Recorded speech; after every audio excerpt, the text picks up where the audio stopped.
আজ সকালে ঘুম থেকে উঠেই ব্রাশ হাতে নেওয়ার আগে ফোনটাকে অন করে নিয়েছি, মানে ফোনের ক্যামেরাটাকে অন করে নিয়ে ভাবলাম আজকে একদম সকাল থেকে ব্লগ শুরু করে দেবো। তো সেই মতো দেখো আগে ক্যামেরাটা অন করে নিয়ে তারপরে ব্রাশ করছি। আর এখানে ওই পিসিটার সঙ্গে গল্প করছি। পিসিটা মানে যে যে পিসিটা মাকে দেখাশোনা করে, পিসি আজ অন্য দিনের তুলনায় একটু তাড়াতাড়ি চলে এসছে। আর আমি একটু দেরি করে ঘুম থেকে উঠেছি। আজকে শনিবার, মেয়ে স্কুল নেই। আর শনিবার বলে স্কুল নেই সেটা নয়, এই শনিবার স্কুল নেই, ওদের স্কুলে কিছু একটা কারণ আছে, ওই সিস্টারদের কিছু একটা প্রোগ্রাম আছে, সেই কারণেই। রান্না দিদা আসছে না, তারপর আবার মেয়ে স্কুল, এই দুয়ে মিলিয়ে আমাকে আজকাল বেশ সকাল সকাল ঘুম থেকে উঠতে হয়। এই সকালে ঘুম থেকে ওঠাটা না আমার কাছে ভীষণ কষ্টের। আমি কোনো দিন সকাল সকাল ঘুম থেকে উঠতে পারি না। তো যাই হোক, এখন ঠেলায় পড়ে উঠতেই হয়। যা, আজকে তো ইন্ট্রোটাই দেওয়া হয়নি। গুড মর্নিং সবাইকে, আমি লিপি আর তোমরা দেখছো এলএস বেঙ্গলি ব্লগ। আজ হচ্ছে শনিবার, জানুয়ারির 27 তারিখ, আর এটা হচ্ছে 2024 সাল। তো চলো আজকের ব্লগটা শুরু করা যাক। তোমরা সঙ্গে থেকো আর পুরো ব্লগটা দেখো।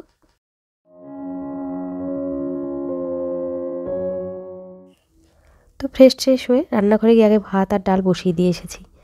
তারপরে চলে এসেছি ঘরে, আবারও এসে একটু ক্রিম লাগিয়ে নিচ্ছি মুখে। শীতের সময় সকালবেলায় যদি একটু ক্রিম না লাগানো হয় তাহলে মুখটা না কেমন টান ধরতে থাকে। তো রোজ এটা হয় সেরকম না, তাড়াহুড়োর সময় অনেক দিনই আমার ক্রিম লাগানো হয় না সকালবেলায়, আজ সেরকম তাড়াহুড়ো নেই, তো সেই জন্য ক্রিমটা লাগিয়ে নিচ্ছে। আর যে তাড়াহুড়োর ব্যাপারটা, ভাত আর মানে সকালের খাবার করা, সেটা আমি বসিয়ে দিয়ে এসেছি। এবার ভাবলাম চুলটা একটু আঁচড়ে নিই। সকালবেলা একদম পুরো পাগলের মতো হয়ে রয়েছে। অন্যদিন কিন্তু এসব কিছুই আমার হয় না, শুধু ক্রিমটা কোনো রকম একটু লাগাই। চলে এলাম রান্নাঘরে। ভাতটা আরেকটু হবে, আর ডালটাও সিদ্ধ হয়নি, আর একটুখানি সিদ্ধ হবে। তো আজকে হচ্ছে মুসুর ডাল টমেটো দিয়ে। টমেটো দিয়ে ডালটা আজকাল যেন প্রায়ই হচ্ছে আমাদের বাড়ি, তাই না? হ্যাঁ, টমেটো দিয়ে ডালটা মানে মুসুর ডালটা একটু বেশিই হচ্ছে। আর টমেটো দিয়ে ডাল যেদিন হচ্ছে ব্লগটাও সেদিনই যেন হচ্ছে, মানে আমি যেহেতু একদিন পর একদিন ব্লগ দিই বা দুদিন পরে, তো সেই কারণেই এমন হচ্ছে ঘটনাটা যে যেদিন আমি টমেটো দিয়ে ডাল করছি সেদিনই ব্লগটা হচ্ছে শ্যুট করা। তাছাড়া এমনিতেও আমাদের বাড়িতে মুসুরির ডাল, মুগ ডাল আর মটর ডাল, এই তিনটে ডাল একটু বেশি করে হয়। তো এখন ডাল সিদ্ধ হচ্ছে, আর একটু বাকি আছে, ভাতও একটু বাকি আছে, সেই ফাঁকে আমি একটু চা খেয়ে নিচ্ছি। তো ডালের ব্যাপারটা যেটা বলছিলাম, আর কলাইয়ের ডালটাও হয়, তবে আজকাল ঠান্ডার মধ্যে কলাইয়ের ডালটা একদমই হচ্ছে না। মটর ডাল হলে উচ্ছে দিয়ে, মুসুর ডাল হলে হয় লাউ দিয়ে, না হলে টমেটোর ডাল, আর মুগ ডাল হলেও হয় লাউ দিয়ে বা অন্য কোনো সবজি দিয়েও হয়। তবে মুগ ডালটা ওই গ্যাসের সমস্যার জন্য আজকাল বন্ধই রয়েছে, একটু কমই হয়। আর টমেটোর ডালের ব্যাপারটা হচ্ছে, যখন কিছু খেতে ভালো লাগে না তখন টমেটোর ডাল হলে না একটু ভাত খাওয়া যায়। তো সেই কারণে আমাদের এই সময় কারোরই শরীরটা ঠিক নেই, মুখটা কারোরই ভালো নেই। টমেটোর ডাল হলে সবাই মোটামুটি খেতে পাচ্ছে, বিশেষ করে আমার তো বেশ ভালোই লাগছে। সেই কারণে মাঝে মাঝে আমি টমেটোর ডালটা করছি। আর দেখো এখানে ডাল সিদ্ধ হয়ে গেছে, মার জন্য একটু ডাল সিদ্ধ তুলে রাখলাম। মার আবার টমেটো খাওয়া বারণ, তো সেই জন্যে আর ডালটা একটু বেশি করে সিদ্ধ করে নিয়েছি আজ। এটাতে জল মিশিয়ে নুন হলুদ দিয়ে ফুটিয়ে নেব, তারপরে সেই ডালটা কিছুটা তুলে রাখবো, আর তারপরে টমেটো মেশাবো। আর ওই ডালটা রাত্রেবেলা পেঁয়াজ দিয়ে ফোড়ন দিয়ে নেব। তো এটা আমার হাজব্যান্ডের আইডিয়া, যাতে দুবার রান্না করতে না হয় আমার। তো সেই জন্য এরকম শর্টকাট আইডিয়া, মানে শর্টকাট বুদ্ধিগুলো আমাকে দিয়ে থাকে। যেহেতু দিদা আসছে না, রান্নাবান্নার বেশ ঝামেলা হচ্ছে। আর সন্ধেবেলার দিকে মেয়েকে একটু পড়তে বসানো থাকে, আর তারপরে স্কুল থাকে মেয়ের সকালবেলায়। যদিও কালকে স্কুল নেই, কালকে তো রবিবার। তো তবুও ও এরকম ধরনের বুদ্ধি আমাকে দেয়, যে যাতে আমাকে রাত্রেবেলায় মানে রান্নার ঝামেলাটা একটু কম থাকে। সেই কারণে রাতে একটুখানি বেগুন ভাজা করব, মানে এই ডালটা ফোড়ন দেবো, বেগুন ভাজা করব, আর মায়ের জন্য কিছু একটা তরকারি, আর ভাত রুটি, এইরকম। তো যাই হোক, যেরকম সহজে বলে দিলাম, কাজগুলো করতে কিন্তু এতটা সহজে হয় না, সময় লাগে। ছোট ছোট জিনিস, হয়তো 4টে রুটি করব, একটুখানি ভাজা করব। মেয়েকে পড়িয়ে যদি 8:30টার সময় রান্নাঘরে আসি, তো এইগুলো করতে করতে আমার এই 9:30 10টা বেজেই যায়, তখন মেয়েকে খাওয়ানোর সময় হয়ে যায়। তো সেই কারণে যতটা সময় বাঁচানো যায়, সেই কারণে এই দুপুরবেলার দিকে বা কোনো দিন রাত্রেবেলা আমি কিছু সবজি কেটে রাখি, যেটা পরের দিন সকালবেলায় আমার একটু সময় বাঁচে। সেই কারণে। আর ওদিকে দেখো চা আমি বসিয়ে দিয়েছিলাম, আর ওই পিসি এসে চাটা করে নিল মানে মায়ের জন্য। এদিকে আমার ভাতের ফ্যানটা ঝরে গেছে, এবার এই ভাতটাকে আমি হটপটটাই তুলে রাখবো। ওদের খেতে খেতে, মানে মেয়ের আর মেয়ের বাবার খেতে খেতে এখন অনেকটা সময় বাকি আছে। আর ততক্ষণ যদি হাঁড়িতে ভাতটা রেখে দিই না, কিছুক্ষণ পরে দেখবো ঠান্ডা হয়ে গেছে। শীতকালে এটাই হয়, খুব তাড়াতাড়ি ঠান্ডা হয়ে যায় জিনিসপত্র। তো সেই জন্যই হটপটে রেখে দেবো, যখন খাবে গরম থাকবে। ডালটাও হয়ে যাওয়ার পর একটা হটপটেই রাখবো, তাহলে বেশ কিছুক্ষণ গরম থাকবে। আর সবজি যদি খারাপ হয় টেস্ট, মানে খেতে যদি ভালোও না লাগে, সেটা যদি গরম থাকে সেটা কিন্তু খেয়ে নেওয়া যায়। আর সেই সবজিটা যখন ঠান্ডা হয়ে যায় অতটা আর ভালো লাগে না। আর তাছাড়া শীতকালে এই ঠান্ডা ঠান্ডা জিনিস আর ভালো লাগে না খেতে। তো সেই কারণে আমি এই ব্যবস্থাটা আজকাল করেছি। সকালের দিকে অল্প জিনিস থাকে, সেগুলোই হটপটে রাখা যায়। দুপুরে সেটা সম্ভব হয় না, তো দুপুরেও একটা তরকারি আমি একটা সবজি বড় হটপটটাতে রেখে দিই। তো এখানে দেখো বেগুন ভাজা অনেকগুলো কেটে নিয়েছি, কারণ আমরা রুটির সঙ্গে আগে বেগুন ভাজাই খাবো। মাকে করে দেবো ঢ্যাঁড়স ভাজা। এই যে তার জন্য আমি ঢ্যাঁড়স নিয়ে এসেছি। ঢ্যাঁড়সটা কাটার আগে ধুয়ে নিচ্ছি, তারপরে কাটার পরে আর ধোবো না। এটা কিন্তু ছোট্ট একটা কিচেন টিপস। ঢ্যাঁড়স সবসময় কাটার আগে ধুয়ে নিতে হয়। তো তাহলে এই যে ওর ভেতরে যে পিচ্ছিল পিচ্ছিল যে ব্যাপারটা থাকে, কাটার পরে যদি ধুতে যাই সেটা অনেকটা বেড়ে যায়। মা যখন রান্না করতো মনে হতো রান্নাটা কি সোজা কাজ, মা কি চটপট করে নিচ্ছে। কড়াইতে খানিকটা তেল দিল, তার মধ্যে এই সেই কাঁচা সবজি দিয়ে দিল, তারপরে কিছুটা জল ঢেলে দিল, নুন হলুদ দিয়ে দিল, ফোটালো, জিরে ফিরে কী সব মেশালো, দারুণ একটা টেস্টি খাবার হয়ে গেল। সে মাছের ঝোল হোক বা মাংস বা অন্যরকম কিছু। আমি ভাবতাম রান্নাটা বোধহয় এরকমই সোজা ব্যাপার, আমিও শিখে যেতে পারবো, মানে এমন কিছু ব্যাপার নয়। কিন্তু যখন রান্না করতে শুরু করলাম নিজে, তখন বুঝলাম যে ব্যাপারটা ঠিক ততটা সোজা নয়। ওই কাঁচা সবজি দিয়ে জল ঢেলে দিলাম আর নুন হলুদ দিয়ে দিলাম, রান্নাটা কিন্তু সেটা নয়। সেটা রীতিমতো একটা শিল্প, বোঝার ব্যাপার কখন কোন জিনিসটা দিতে হবে, কতটা পরিমাণে দিতে হবে, কতটা ভাজতে হবে, কতটা কষাতে হবে। পুরো বিষয়টাই নিজের জানার বিষয় আর নিজের বোঝার বিষয়। আমি যখন মাকে বলতাম, মা এটা তুমি কী করে রান্না করলে, মা বলতো এই তো এটা দিলাম সেটা দিলাম এরকম করলাম। আমি বললাম তুমি কী করে বুঝলে কষা হয়ে গেল? মা বললো ওটা নিজেই বোঝা যায়। আমি বলতাম মা তুমি রান্না শেখাতেই জানো না। আসলে ব্যাপারটা মা ঠিক কথাই বলতো, রান্না ঠিক ওভাবে শেখানো যায় না যে তোমাকে কেউ বলল কড়াইতে তেল দেবো, 15 সেকেন্ড তেলটা গরম হবে, তারপরে 25 সেকেন্ডে তোমার জিরে দিতে হবে, 20 সেকেন্ডে সবজিগুলো দিয়ে দেবে, তারপরে 15 মিনিট ধরে কষাবে, ভাজা করবে। ব্যাপারটা নিজেকেই বুঝে নিতে হবে কখন কতটা তোমাকে গ্যাস বাড়াতে হবে, কখন কমাতে হবে। দেখেছো আমি রান্নার ব্যাপারে জ্ঞান দিচ্ছি। আমার রান্নার যে অভিজ্ঞতা, আসলে রান্নাতে আমি অতটা পটুয়সী না, তবে এই কদিনে বা এই কবছরে আমি যেটুকু শিখেছি, তো সেই অভিজ্ঞতাটাই শেয়ার করছি এই আর কি, কোনো জ্ঞান ঠ্যান দিচ্ছি না। তো আমার রান্নার একটা অভিজ্ঞতা তোমাদের সঙ্গে শেয়ার করি। আমি প্রথম যখন মুগ ডাল রান্না করলাম, এ বাড়িতে দুপুরবেলায় রান্না, মানে রান্নার লোক তো আগে ছিল না, আমার মেয়ে হওয়ার পর থেকে রান্নার লোক নেওয়া হয়েছে। তো দুপুরবেলায় মায় রান্না করতো, মানে দুপুরের যে খাবার টাবার সকাল দুপুরের, আমি শুধু সকালে জল খাবারটা করতাম, আর যেটা রুটি হতো, তারপরে ভাত তরকারিগুলো মা করতো, আর রাতের রান্নাটা আমি করতাম। সেটা সাধারণত এক তরকারিই হতো, দুপুরের কিছু বেঁচে যেত, তো সেইগুলো দিয়ে হয়ে যেত আমাদের রাতের খাওয়াটা। তো একদিন রাতে যথারীতি মুগ ডাল হবে, তো মা বললো মুগ ডালটা একটু ভেজে নিও, ভেজে নিয়ে জল ঢেলে দেবে, সিদ্ধ হয়ে গেলে যেরকম করে মুসুর ডাল করো, তার আগে কয়েকবার আমি মুসুর ডাল করেছি, তো এরকম একইভাবে করে নিও, 5 ফোড়ন ফোড়ন দিয়ে।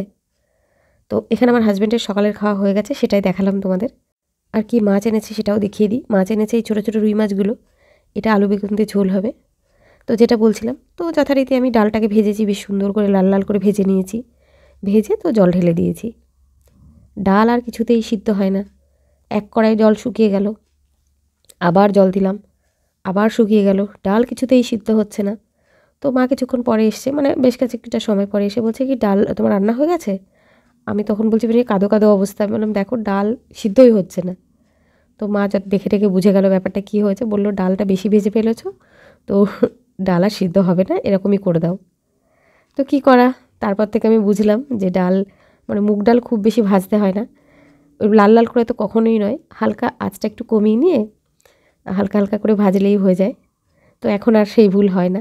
এরকম ছোটো ছোটো বিষয় থেকে আস্তে আস্তে শেখা যায়। তো এখানে দেখো আমি আলু বেগুন দিয়ে মাছের ঝোলটা করছি। এই মাছের ঝোলে আমি মশলা দিচ্ছি আদা বাটা, জিরে গুঁড়ো, ধনে গুঁড়ো আর কাঁচা লঙ্কা দিয়ে হবে মাছের ঝোলটা।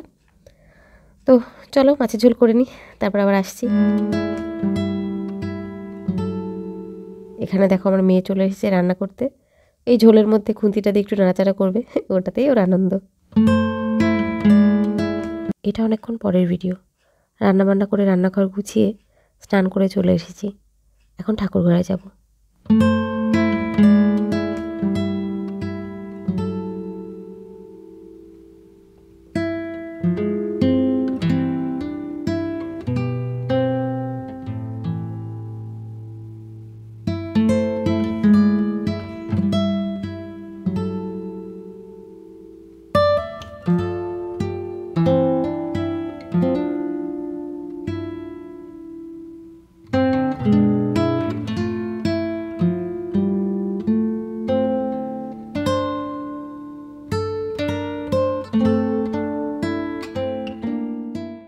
চলো আজকে পুজো করতে করতে তোমাদের সঙ্গে শেয়ার করি আমাদের ঠাকুর ঘরে কী কী ঠাকুর রয়েছেন মা কালী, হনুমানজি আছে, আর আছে গণেশজি।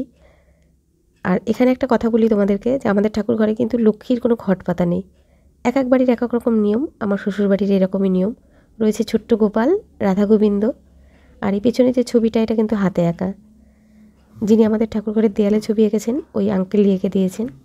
আর এখানে রয়েছে একটা শিবলিঙ্গ, আছে আমার দাদা শ্বশুর আর ঠাকুমা শাশুড়ি, আর এখানে রয়েছে আমার শ্বশুরমশাইয়ের গুরুদেব আর গুরুমা।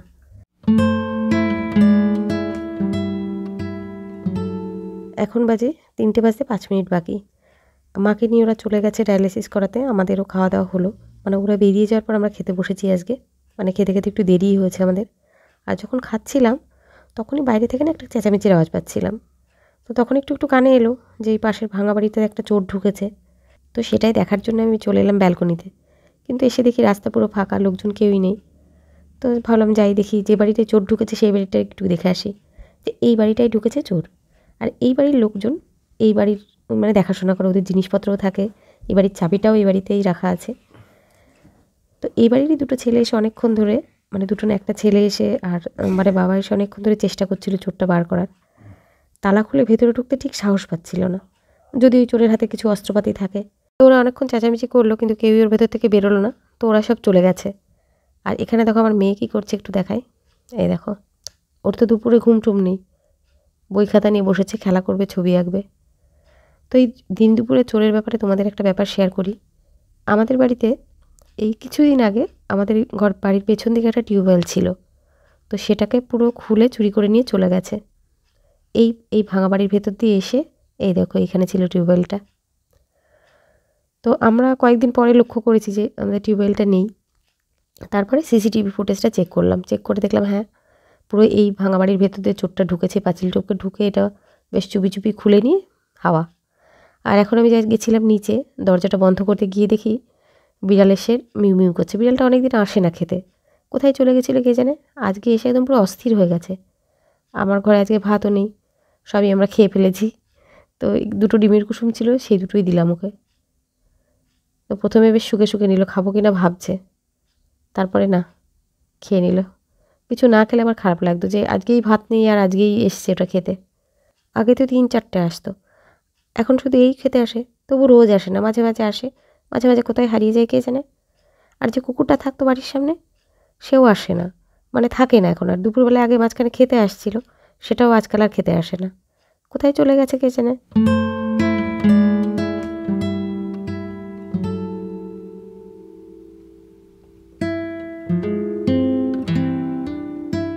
ঘরে এসে সবে একটু শুয়েছি, হঠাৎ বাইরে চেঁচামেচি, চোরটা বেরোনোর চেষ্টা করছে। মানে ওরা তালাটা তো খুলে রেখেছিল, যেখান দিয়ে ঢুকেছে সেখান দিয়ে আর বেরোতে পারেনি, কারণ সেখান দিয়ে লোকজন ছিল। তো এই পাশটা ফাঁকা ফাঁকা পেয়েছে, এখান দিয়ে বেরোনোর চেষ্টা করেছে। তো ধরে একটু বকাঝকা করলো, সেরকম কিছুই নয়, মারধর আর করেনি, একটু বোঝানো টোঝানো হলো, ছেড়ে দেওয়া হলো। কি বুঝলো কে জানে। এখন সন্ধেবেলা পুজো টুজো দিয়ে চলে এসেছি চা করতে। চা করবো আমার আর বাবার, ওরা তো নেই, ওরা তো আস্তে আস্তে সেই 8:30-9টা বেজেই যায়। তো খুব কপাল ভালো থাকলে তো সেদিন 8:30টার মধ্যে আসে, না হলে 9টা 9:30 বাজেই। তো চা করে নিয়ে মেয়ের জন্য একটুখানি টিফিন করবো। আজকে টিফিন করে দেবো গোলা রুটি, মানে কোনো সবজি টবজি মেশাবো না, এমনকি ডিমও মেশাবো না, শুধু জাস্ট জল দিয়ে লবণ দিয়ে ঘেটে একটা গোলা রুটি মতো করে দেবো। অন্যদিন আমি যখন গোলা রুটি করে দিই ওকে, তার মধ্যে সবজি টবজি মেশাই, কখনো একটু গাজর কুচি, পালং শাক কুচি ইত্যাদি মিশিয়ে ওটাকে করে দিই, কখনো ডিমও দিই। তো গোলা রুটি করলাম 3টে, আমার একটা, বাবার একটা, আর মেয়ের একটা। এখন প্রায় 9টার কাছাকাছি বাজে, মেয়েকে পড়ানো হয়ে গেছে। আর বই খাতাগুলো দেখো কেমন ছড়িয়ে ছিটিয়ে রেখে চলে গেল। মানে কিছুক্ষণ বেশ মন দিয়ে পড়েছে, একটু আদর ঠাদর করেছি, আর আহ্লাদে আটখানা হয়ে আর বলছে বই খাতা তুলবে না। তো ঠিক আছে, পড়াশোনা ঠিক করে করেছে, 1-2 দিন একটু শুনতে হয় ওদের কথাও। তো এখন খেলা করতে ব্যস্ত, আমি বই খাতাগুলো সব তুলে নিয়ে যাবো রান্নাঘরে। রান্নাঘরে যেতে আজকে বেশ খানিকটা দেরি হয়ে গেল, আর এখনও ওরা আসেনি, তো চলে আসবে প্রায়। তো যাই তাড়াতাড়ি করে রান্নাটা শুরু করে দিই। কী কী রান্না করবো, ডাল তো রয়েছে, আর এই যে বললাম বাবা মার জন্য কিছু একটা করতে হবে। তো চলো যাওয়া যাক।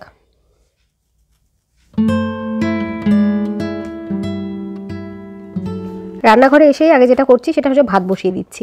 ভাতটা বসিয়ে দিয়ে অন্য অন্য কাজগুলো করা যাবে, যেমন আটা মাখা বা সবজিটা কাটা। তো সেই জন্য আগে এসে ভাতটা বসিয়ে দিচ্ছি। আর এই যে সেই মা কাকিমার শেখানো প্রসেস, চাল নেওয়ার পর একটুখানি চাল আবার চালের ভাঁড়ারে রেখে যেতে হয়। এখন নিয়ে নিচ্ছি সবজি। সবজি নেব, মা আজকে ভাতই খাবে, তো মার জন্য পটল আর ঢ্যাঁড়স সিদ্ধ দেবো। আবারও সেই ঢ্যাঁড়স, সকালেও ঢ্যাঁড়স খেলো, আবার এখনও ঢ্যাঁড়স। আসলে মা নিজেই বলেছে যে ঢ্যাঁড়স সিদ্ধ আর পটল সিদ্ধ দিয়ে খাবে, তো সেই জন্য এই দুটো নিয়ে নিচ্ছি সিদ্ধর জন্য। আর একটুখানি আলু ভাজা করব, যেটা দিয়ে বাবার রুটি খাওয়া হয়ে যাবে, আর আমাদের ডালের সঙ্গে একটা ভাজা তো লাগে, সেটাও হয়ে যাবে। তো ওই যে চাল তোলার ব্যাপারটা না, আমাদের দিকে গ্রামের দিকে আমি দেখতাম যে সমস্ত কাকিমাদের, আমার মারও ছিল একটা হাঁড়ি ছিল আলাদা, যেটার মধ্যে মা যখন চাল নেওয়ার পরে 1 মুঠ বা কেউ কখনো 3 মুঠ চাল, মানে যেটা নিত সেখান থেকে আবার এরকম মুষ্টি করে চাল নিয়ে নিয়ে সেই হাঁড়িটার মধ্যে রাখা হতো, ওটাকে বলা হতো মুষ্টির হাঁড়ি। আর ওই চাল থেকে কিন্তু মা ভিক্ষাও দিত না, কখনো কোনো প্রয়োজন হলে পরে তো সেই চালটা ব্যবহার করা হতো। আর এই দেখো আমার রান্নাঘরের অবস্থাটা, মানে দেরি করে এলে এই অবস্থা হয়, এটা সেটা সব ছড়িয়ে ছিটিয়ে রেখেছি। তো ঠিক আছে, কাজগুলো একটা একটা করে গুছিয়ে নিই, সব আবার জায়গাটাও গুছিয়ে যাবে। এখন ভাতটা বসিয়ে দিয়ে গেছি আগেই, এবার এগুলো সিদ্ধ দিয়ে দিলাম। এখানে সেই ডালটা, যেটা আমার সকালের ডাল ছিল, মানে সিদ্ধ ডাল তুলে রেখেছিলাম, সেটাকে একটু ফোড়ন দিয়ে নিলাম। এর মাঝখানে আবার চা, মানে ওরা চলে এসেছে, তো চা দিয়ে এলাম বাবা মা আর আমার হাজব্যান্ডকে।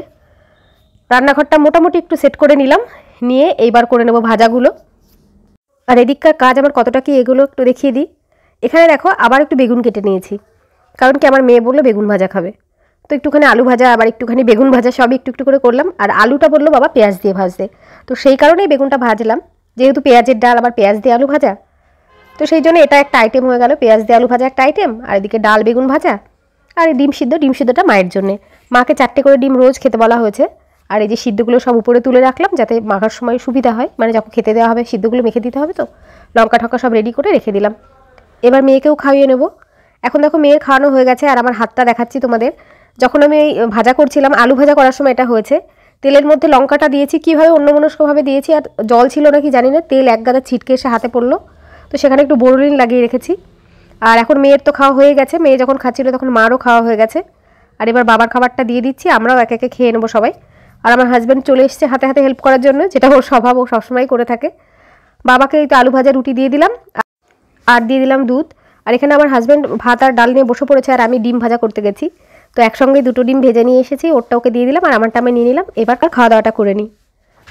তো খাওয়া দাওয়া হয়ে গেছে, রান্নাঘর সমস্ত গুছিয়ে নিয়েছি, আর ওই যে ন্যাটাগুলো থাকে যেগুলোতে আমি হাঁড়ি ঠাড়ি ধরি, তো সেগুলো সমস্ত কিছু ধুয়ে মেলে দিলাম। তো আজকের ব্লগটা এখানেই শেষ করব, তোমাদের কেমন লাগছে সেটা বলো। আর ওইখানে জানলাতে কাগজটা লাগানো আছে, তোমরা তো জানো ওখানকার কাজটা ভেঙে গেছে, তো সেই জন্য ওইটাই চলছে এখনও। তো আমার ভিডিওটা তোমাদের কেমন লাগলো সেটা কমেন্ট করে জানিও, আর ভালো লাগলে অবশ্যই এটা লাইক করে দিও। আর আমার চ্যানেল যদি নতুন দেখে থাকো তাহলে অবশ্যই সাবস্ক্রাইব করে দিও। তাহলে আজকের মতো সবাইকে গুড নাইট, সবাই ভালো থেকো, সুস্থ থেকো, সাবধানে থেকো। তো চলো ঘরে গিয়ে আমার হাতটা তোমাদের আরেকবার একটু দেখিয়ে নিই কী অবস্থা হয়েছে, মানে বোরোলিনটা তো উঠে গেছে, এই দেখো কীভাবে যে এই ঘটনাটা ঘটলো আমি বুঝতেও পারলাম না। ঠিক আছে বন্ধুরা, টাটা, পরে দেখা।